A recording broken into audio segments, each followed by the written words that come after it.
주님 안에서 승리하는 복된 하루가 되시기를 간절히 축원을 드립니다. 이스라엘 백성들이 하나님의 명령과 말씀을 따라 가나안 땅을 정복해 가는 그런 과정을 그리고 있는데요. 이스라엘 백성들이 가나안 땅에 들어가기는 했지만 사실 아직까지는 완전하게 그 땅을 점령한 것은 아닙니다. 여전히 가나안 땅에 특별히 산지 쪽에는 여전히 많은 부족들이 다양한 부족들이 살고 있고 또한 그들은 각자 나름대로의 어떤 이러한 문화와 아니면 무기 혹은 또 전쟁에서의 경험들을 많이 갖고 있는 그러한 족속들이었습니다.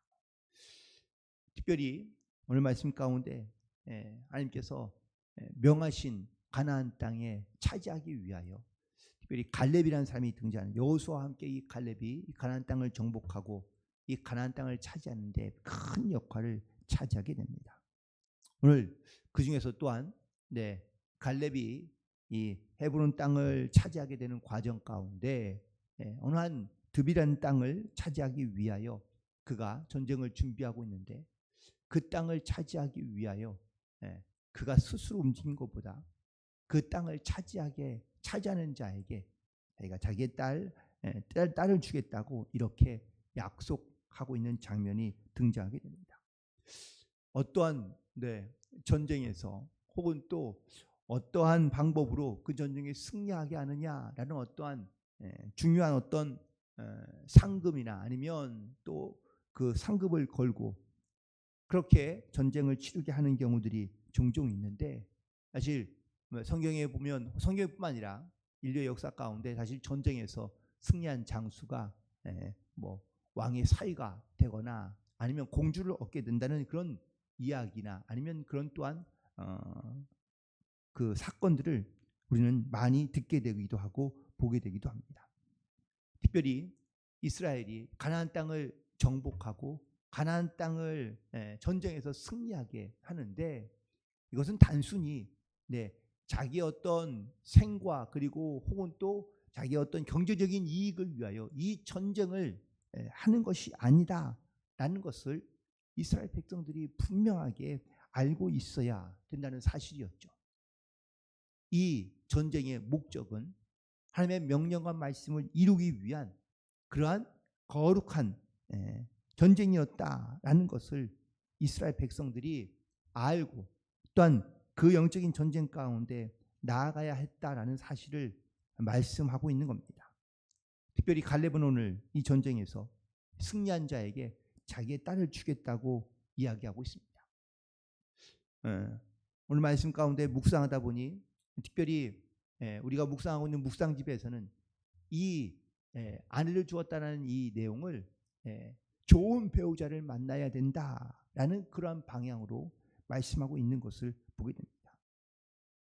특별히 이 딸인 악사도 아버지의 뜻을 거역하지 아니하고 아버지의 뜻대로 순종하며 나아가는 것을 보게 됩니다. 대부분 성경에도 전쟁에서 승리한 장수에게 자기의 딸을 내어주는 그런 일들이 비일비재합니다. 특별히 이 사사기에 등장하고 있는 오늘 이 온니옷이라는 이 사람이 등장하게 되는데 이후 다시 그의 이름이 4장에서도 다시 등장하게 됩니다. 그 이유는 갈렙도 죽고 여호수아도 죽고 난 다음에 이스라엘 백성들이 자기의 생각대로 혹은 자기의 어떠한 의지대로 하나님의 명령과 말씀을 지키지 않으며 그렇게 살아갈 때에 이스라엘이 많은 고난을 당하게 될 때 첫 번째 사사로 등장하는 사람이 바로 이 온니엘입니다. 이 온니엘이 당시 여호수아가 죽고 난 이후에 어쩌면 영적으로는 각자의 자기의 길을 가고 있는 또한 고난을 당하고 있는 이스라엘 백성들을 구원하는 구원자로서 등장하게 된다는 사실이죠. 오늘 이런 사사기에 있는 말씀들을 연결해 볼 때 이 온니엘이 이렇게 등장하고 있고 또한 그가 이 갈렙의 이야기 가운데 앞서서 이렇게 등장하고 있는 이유가 바로 이 운니엘이 가지고 있는 믿음과 신앙을 말하고 있다라는 사실입니다. 운니엘은 갈렙 아직은 자기의 장인은 아니지만 이 갈렙이 늦은 나이에도 불구하고 하나님의 주신 사명과 명령을 다하기 위하여 가나안 땅의 전쟁을, 특별히 모든 부족들이 가기를 꺼려하는 그런 산지로 올라가서 그들과 전쟁하며 또한 그 땅을 차지하고 있는 모습을 보게 됩니다. 온니엘은 젊은 사람이었지만 하지만 이 갈렙의 모습을 보면서 아마 큰 도전을 받은 것이라고 생각합니다. 그래서 온니엘은 갈렙이 그 드빌, 어쩌면 전략적인 요충지였겠죠.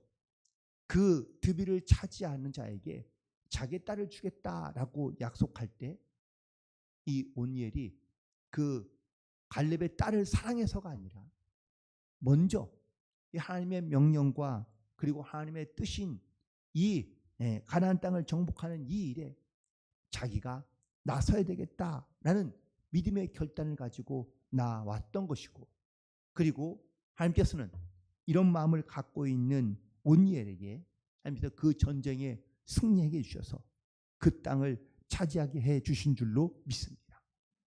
그렇다면 우리가 오늘 하루를 살아가면서 우리가 어떠한 마음, 어떠한 자세를 가지고 살아가야 될까라는 것을 다시 한번 묵상해 봅니다.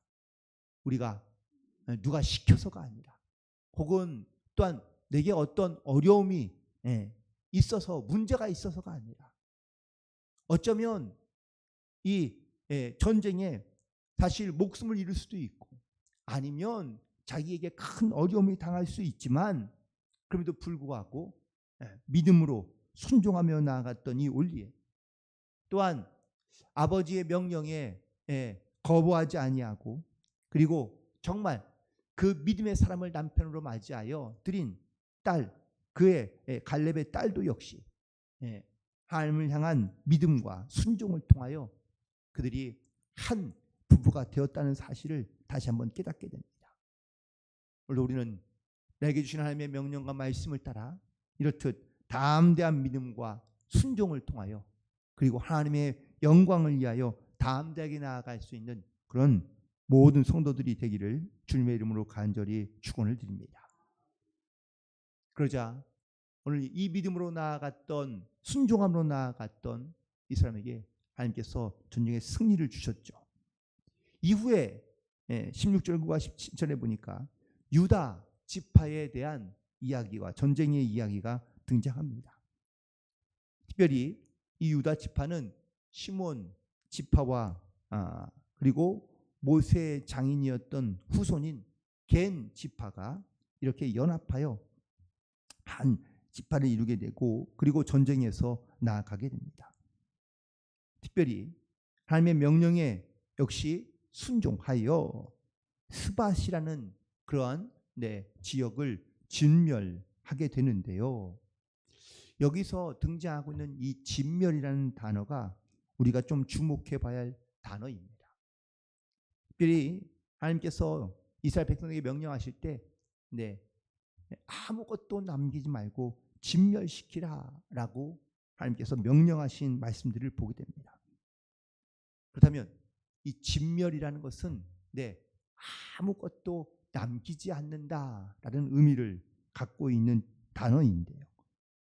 이 전쟁에서 승리를 목적으로 하는 것이 아니라 하나님께 드릴 목적으로 이 전쟁 가운데 나아가야 한다라는 것을 의미하고 있는 말씀이기도 합니다. 우리가 어떠한 일을 할 때에, 혹은 또 내게 어떤 일이 주어졌을 때 내가 이 일을 잘하는 것, 또한 그 일을 통해서 자기의 능력과 자기의 이름을 드러내게 하는 것, 물론 이것도 중요하지만 이 일을 통하여 내가 어떻게 하나님의 이름을 나타내며 하나님의 영광을 나타낼 수 있을까라고 하며 나아가는 것이, 이것이 바로 주님께서 우리에게 원하시는 믿음의 자세이고 또한 믿음의 모습인 줄로 믿습니다. 그런데 이렇게 17절에 보면은 유다와 시므온과 함께 가서 가나안 스밧에 있는 가나안 족속을 쳐서 그것을 진멸시켰습니다. 그리고 그 이름을 바꾸어서 호르마라고 하였는데 바로 하나님께 드린다라는 뜻을 갖고 있습니다. 그러면 이 과정 가운데 유다 족속과 시므온 족속이 어떠한 마음 그리고 어떻게 순종했는지를 볼 수 있는 장면입니다. 그런데 19절에 있는 말씀에 보면 여호와께서 유다와 함께 계셨으므로 그가 산지 주민을 쫓아내었으나 골짜기의 주민들은 철병거가 있으므로 그들을 쫓아내지 못하였다라고 말씀하고 있거든요. 여기서 골짜기의 주민들은 그들이 어떤 주민인지는 후에 나오겠지만 철병거가 있었다라고 말하고 있습니다. 여러분, 이 가나안 시대에 이스라엘 백성들이 가나안 족속을 그 전쟁에서 무너뜨려 할 때에 이 철병거가 있었다라는 말은 이거는 조금 다른 차원의 이야기입니다. 사실 이스라엘 백성들은 처음에 가나안 땅에 들어갈 때만 해도 무기가 별로 없었습니다. 그냥 하나님의 명령과 말씀만 믿고 사실 여리고성을 무너뜨릴 때에도 무슨 무기를 가지고 무너뜨린 게 아니에요. 그냥 하나님의 명령을 따라 성을 돌고 돌았더니 하나님께서 그 성벽을 무너뜨리고 그리고 여리고성을 차지하게 하신 겁니다. 물론 전쟁에서 승리하면서 기술도 전쟁에 대한 칼 쓰는 무기를 쓰는 어떤 기술도 조금 더 늘었을 것 같고요. 또한 어쩌면 전쟁에 승리하면서 어떤 많은 전리품들을 그들이 얻었을지 모릅니다. 그러나 하나님께서 혹시나 하는 마음 가운데 늘 주시는 말씀은 어떠한 가나안 땅에 있는 주부족들과 전쟁할 때에 반드시 진멸시키라라는 명령과 함께 더불어서 하나님께서 그 전쟁 가운데 승리하게 하신 이유는 너희의 힘으로 하는 것이 아니라 나의 힘, 나의 능력으로 되는 것이라는 것을 하나님께서 보여주고 계신 것, 또한 그것을 나타내고 계신 사건인 줄로 믿습니다. 그런데 점점점 전쟁에서 승리하게 되면서 이 이스라엘 백성들이 어떤 마음을 먹게 될까요? 그렇죠. 한 번, 두 번, 세 번 전쟁에 승리하며 전쟁의 승리에 도취되면 도취될수록 하나님의 능력과 하나님의 역사하심은 잊어버리게 되고 자기의 능력, 자기의 어떤 가지고 있는 무기를 더 신뢰하거나 의지할 수밖에 없게 되는 거죠. 그전에는 그들이 갖고 있는 무기가 무엇인지, 그들이 얼마나 크고 강대한지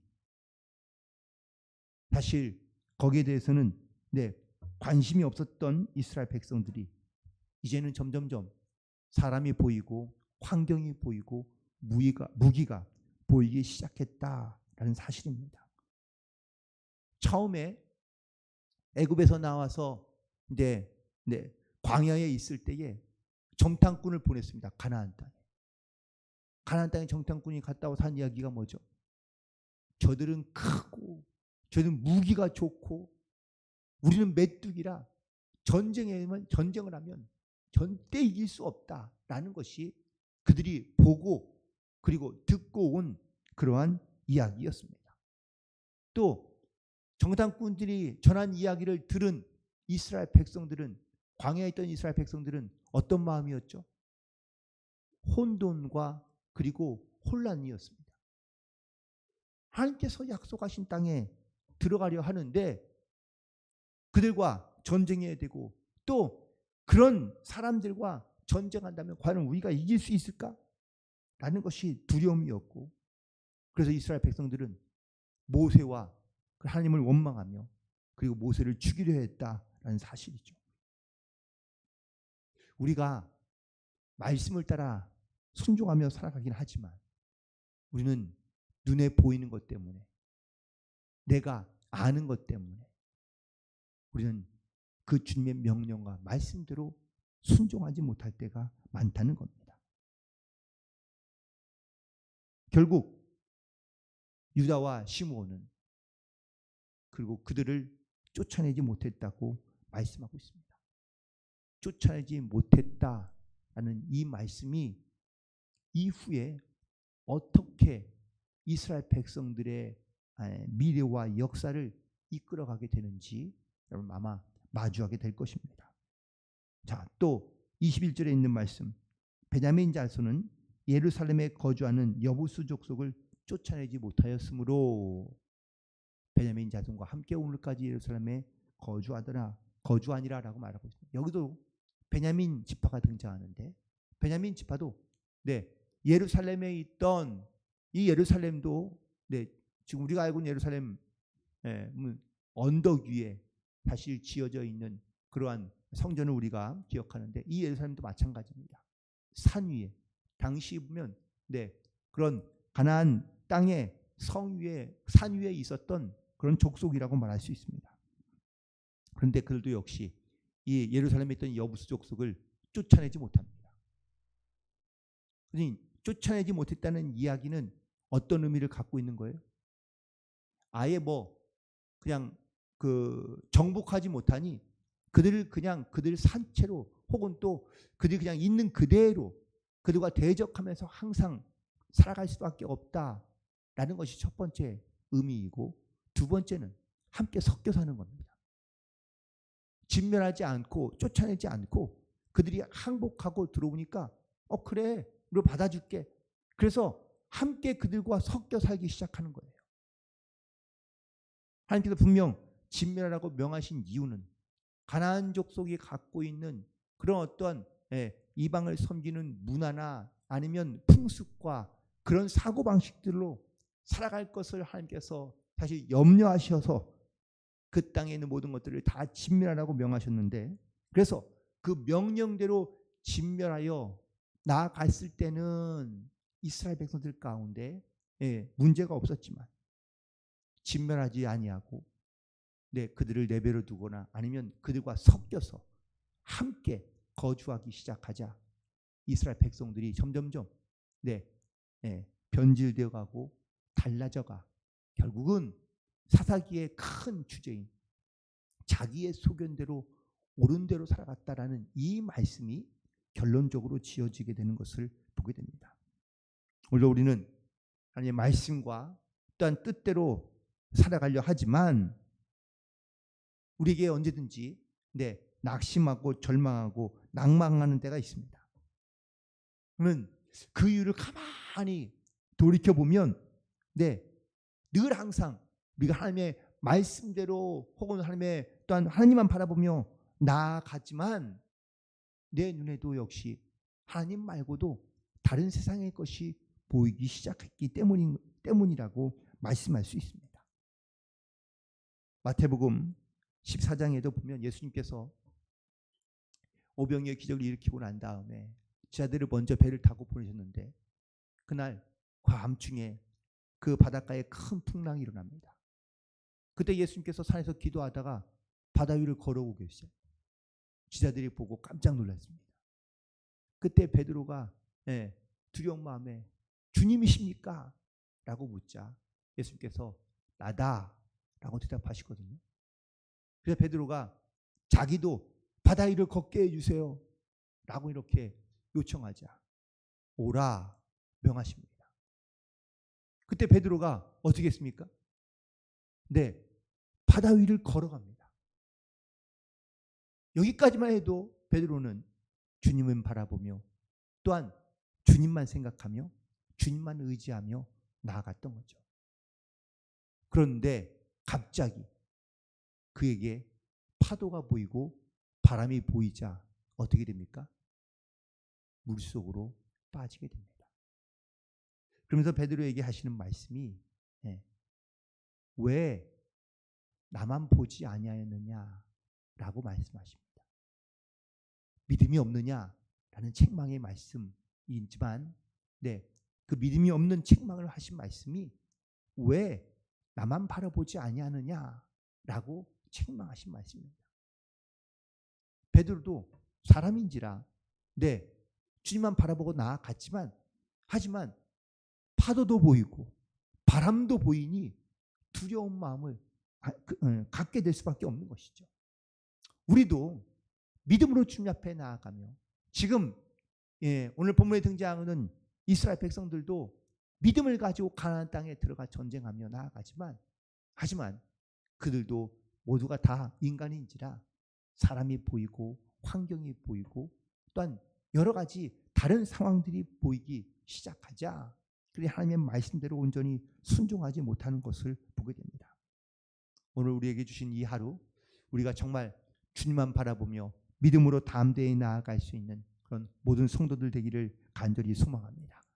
끝까지 우리가 주님만 바라보며 믿음으로 나아갈 때 하나님께서 우리 가운데 허락하시고 예배하시고 역사하시는 하나님의 큰 은혜를 고백하며 경험하며 하나님의 뜻을 이루어갈 수 있는 승리하는 하루가 되시기를 주님의 이름으로 간절히 축원을 드립니다. 기도하시겠습니다. 아버지